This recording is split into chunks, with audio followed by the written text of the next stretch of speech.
नमस्कार दोस्तों, जय हिंद। बोरिंग डायरी के एक नए एपिसोड में आपका स्वागत है। आशा करता हूँ अभी आप सब बढ़िया होंगे। और आज के एक नए वीडियो में हम एक इंटरेस्टिंग टॉपिक के बारे में बात करेंगे जो कि बहुत ही कम डिस्कस किया जा रहा है, बट इन अ वे बहुत ज़्यादा इम्पोर्टेंट है। और वो टॉपिक क्या है, उसके बारे में डिस्कस करने से पहले आप प्लीज़ इस चैनल को सब्सक्राइब करें, वीडियो को लाइक करें, शेयर करें और अपने फीडबैक इस वीडियो के बारे में या फिर इस चैनल के बारे में इस कमेंट सेक्शन में ज़रूर दें। फॉर बेटर एक्सपीरियंस आप इस वीडियो को 1.5x पे देख सकते हैं। और इस वीडियो के और आने वाले वीडियोस के टॉपिक के सजेशंस आप कमेंट सेक्शन में बता सकते हैं। आज का वीडियो हम स्टार्ट करते हैं और स्टार्ट करते हैं क्या हुआ है। एक्चुअली अंडमान और निकोबार में बन रहे एक नए प्रोजेक्ट को लेके एक बहुत ही बड़ा आर्टिकल लिखा था। और इस आर्टिकल में आया था कि ये प्रोजेक्ट कैसे एक थ्रेट है या फिर एक चैलेंज है वहाँ के लोकल लोग और वहाँ के एनवायरनमेंट को लेके। नॉट डिसकंसर्निंग कि ये कंसर्न्स बहुत मतलब इन कंसर्न्स को ध्यान देना चाहिए, इन कंसर्न्स को हल करने पे भी ध्यान देना चाहिए। बट ये जो आर्टिकल था वो बहुत ही एक ऐसे टाइम पे था जब भारत एक बहुत ही चैलेंजिंग सिचुएशन से गुजर रहा है। और ये जो आर्टिकल था वो था actually great Andaman Nicobar port project को लेके। और ये प्रोजेक्ट जो है ये जिस आइलैंड पे बन रहा है, द ग्रेट निकोबार आइलैंड पे बन रहा है। और ये इतना बड़ा प्रोजेक्ट है, इसका जो लागत है ये करीबन 82,000 करोड़ के आसपास आता है, which is around 8 to 10 billion dollars. So अपने आप में इतने छोटे एरिया को डेवलप करने के लिए इतना सारा पैसा दिया जा रहा है और उस पे इस तरीके के आर्टिकल्स और प्रोटेस्ट देखने को मिलते हैं। तो उस पे हमको ये भी देखना चाहिए कि क्या इनके इंटरेस्ट हो सकते हैं, क्या किन किन टाइप के इंटरेस्ट हो सकते हैं इस प्रोजेक्ट को स्कटल करने के पीछे। और इस प्रोजेक्ट के बारे में अगर हम ध्यान से देखें तो अंडमान एंड निकोबार आइलैंड एक ऐसा एरिया रहा है जहाँ पे डेवलपमेंट आज तक बहुत ही सीमित रहा है। और इन contribution of global trade, despite कि ये कितना एक ऐसे स्ट्रेटेजिक एरिया में है इन टर्म्स ऑफ कि अगर इंडियन ओशन रीजन की हम बात करें वहाँ पे, और इतना बड़ा जो ट्रेड इंडियन ओशन रीजन से होके जाता है वहाँ पे, वहाँ उस लोकेशन में होने के बावजूद इस आइलैंड का भारत की इकोनॉमी में कितना बड़ा योगदान है वो अगर हम देखें तो ये बहुत कम है। तो क्या अपॉर्चुनिटी है? हाँ है, ज़रूर है। और उसी अपॉर्चुनिटी को आगे बढ़ाने के लिए इस प्रोजेक्ट को डेवलप किया जा रहा है। एक बहुत बड़ा ट्रेड पर्सपेक्टिव भी है और एक बहुत बड़ा जियोपॉलिटिकल और एक डिफेंस पर्सपेक्टिव भी है। ये प्रोजेक्ट जो पिछले साल एक्चुअल में सैंक्शन हुआ था एक और भी वास्ट प्रोजेक्ट के अंतर्गत, जहाँ पे अराउंड मतलब पूरे इंडिया में बहुत सारे इम्पोर्टेंट बड़े पोर्ट प्रोजेक्ट सैंक्शन किए गए थे। एक बॉम्बे में भी सैंक्शन किया गया है। और ये एक और बड़ा प्रोजेक्ट है the great Nicobar port project. और कहा जा रहा है जब ये पोर्ट जब बन के तैयार होगा, इसका जो एनुअल कैपेसिटी होगी वो 14 मिलियन टीईयूज के बराबर होगी। और अगर आप देखेंगे कि अगर जो टॉप 10 टर्मिनल्स हैं तो जो 10th आपका टर्मिनल है वो करीबन 14 टीयू एनुअली हैंडल कर सकता है। उससे आप देख सकते हैं कि जब तक ये पोर्ट बन के तैयार होगा, इवन तो दुनिया में और भी बड़े पोर्ट्स आ गए होंगे, बट ये टॉप 10-20 पोर्ट्स में ईजिली आ जाएगा और इसकी वजह से भारत को बहुत ज़्यादा फ़ायदा मिलेगा। अब ये भारत को कैसे फ़ायदा मिलेगा? तो अगर आप ग्लोबल ट्रेड का मैप देखेंगे तो करीबन करीबन जो बहुत बड़ा ट्रेड का जो मार्ग है, चाहे वो चाइना से लेके या फिर आसियान कंट्रीज से लेके जो यूरोप का या फिर मिडिल ईस्ट का या फिर अमेरिका का जो ट्रेड है, उसमें से काफ़ी कुछ इस एरिया से होके जाता है। और अगर स्ट्रेटेजिक तौर पे भी देखें तो चाइना का जितना ऑयल सप्लाई है from middle eastern countries and from other countries, वो भी इसी रीजन से होके जाता है। Both in terms of trade and strategic value, क्योंकि ये चाइना का बहुत सारा एनर्जी सप्लाई इस रूट से होके जाता है। और अगर ट्रेड की तरफ बात करें तो जो भी वेस्टर्न कंट्रीज या मिडिल ईस्टर्न या फिर यूरोपियन कंट्रीज से ट्रेड आ रहा है, वो अगर बीच में उसे कहीं रुकना होता है तो वो या तो कोलंबो रुकता है या फिर कि मेरे ख्याल से इससे पीछे जो आता है या तो कोई मिडिल ईस्टर्न कंट्री में या फिर साउथ अफ्रीकन किसी पोर्ट पे हॉल्ट लेता है। और बीच में उनके पास रुकने की कोई ज़्यादा प्रावधान नहीं है। इन ए वे जो ये अंडमान एंड निकोबार आइलैंड का लोकेशन है, इसको अब ये अभी तक बहुत ज़्यादा अंडर वैल्यूड था। और इस प्रोजेक्ट को एग्जीक्यूट करके हम उस जियोग्राफिकल एडवांटेज का फ़ायदा उठा रहे हैं, in both in terms of strategic importance and in terms of in terms of the geopolitical importance. तो मैंने आपको बताया कैसे ये पूरा जो प्रोजेक्ट है या फिर ये जो पूरा जो लोकेशन है वो ट्रेड वाइज भी और इन टर्म्स ऑफ स्ट्रेटेजिक वैल्यू भी एक बहुत ही क्रिटिकल रोल प्ले करने वाला है।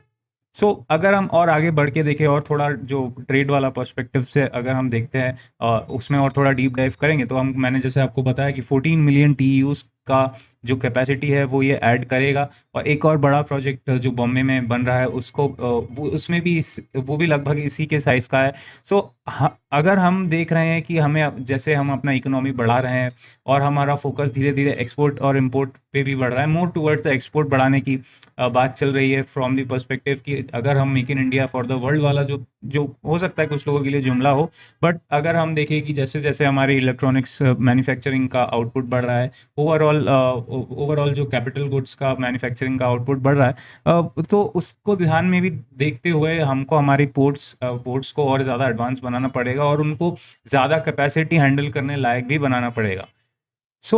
अगर हम वापस आते हैं द ग्रेट निकोबार प्रोजेक्ट की तरफ, हम सिंपली अगर इसके पोजीशन को मैप पे देखें, ये बहुत क्लोज पड़ता है।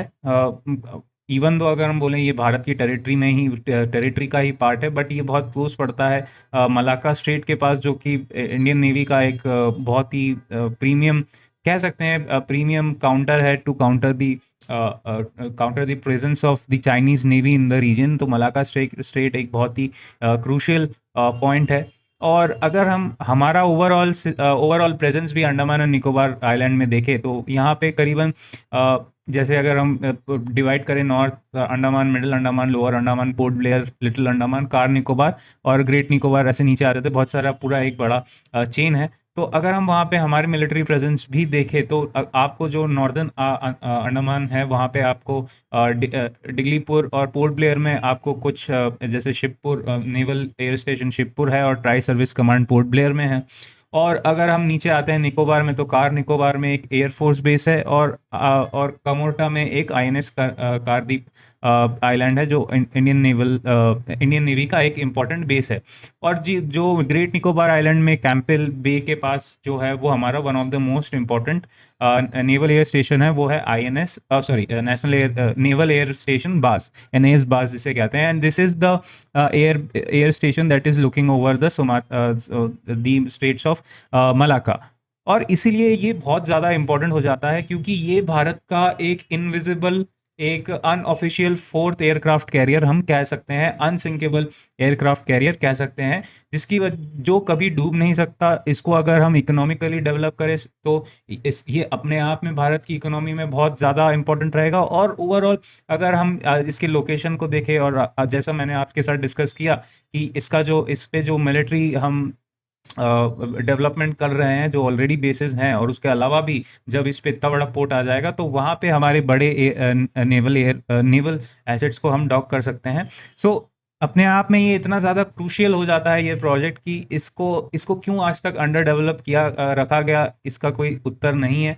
और अब जब इसको डेवलप करने की बात चल रही है और इसको अपोज किया जा रहा है, तो इसके पीछे क्या कारण हो सकते हैं, इसका भी कोई उत्तर नहीं है। आपको क्या लगता है इसका क्या कारण हो सकता है? आप मुझे इस कमेंट सेक्शन में बताएं। अब आगे बढ़ते हुए अगर हम डिस्कस करें कि इंडियन नेवी को क्यों ये सब करना पड़ रहा है या फिर भारत को क्यों इस तरीके के मैसिव डेवलपमेंट्स करने पड़ रहे हैं, तो अगर आप चाइनीज नेवल एक्सपेंशन को देखेंगे तो आपने बहुत से फेमसली सुना होगा द स्ट्रिंग ऑफ पर्ल्स।